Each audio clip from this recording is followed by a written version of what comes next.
ராதே கிருஷ்ணா. தென்னாங்கூர் க்ஷேத்திரம். இன்று கோகுலாஷ்டமி திருநாள். எப்பவும் ஆவணி மாதம் வரக்கூடிய ஸ்ரீ ஜெயந்தி மகோத்சவம் இந்த வருஷம் ஆடி பூர்த்தியாக. ஆவணி பொருந்து கண்ணனும் பிறக்கிறார். நீலமேக வர்ணனாம் கண்ணன். அவருக்கு நிறைய திருபாபரணங்கள் போட்டு புது பட்டு ரோஸ் வர்ணத்தில் அழகான புது பட்டாடை உடுத்திண்டு ஒரு பெரிய மயிலிறக துவாரக்கையிலேருந்து வந்திருக்கு இந்த வருஷம் கண்ணனுக்கு.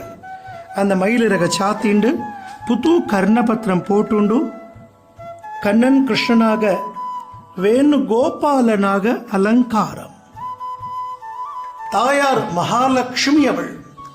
ரகுமாயி தாயார் பச்சை பட்டாடை உடுத்தி நிறைய திருவாபரணங்கள் பெரிய திருமாங்கல்யம் சாத்திண்டு ராதா ராணியாக அஷ்டைஸ்வரியங்களையும் நமக்கு அனுகிரகம் பண்றா ரகுமாயி தாயார். வருஷத்துக்கு ஒரு முறை மட்டுமே தரிசிக்கக்கூடிய இந்த வேணுகோபாலன் அலங்காரத்தை இன்றும் நாளை ஞாயிற்றுக்கிழமையும் நாம் சேவிக்கலாம். 7 நாள் வைபவமாக மிக விமர்சையாக இந்த கோகுலாஷ்டமி மகோத்சவத்தை நாம் சேவிக்கக்கூடிய மிகப்பெரிய பாக்கியம். கண்ணனை நன்னா பிரார்த்தனை பண்ணிக்கோங்க. சர்வம் கிருஷ்ணார்ப்பணம். ராதே கிருஷ்ணா, ராதே கிருஷ்ணா. ஜாய் குருஜி.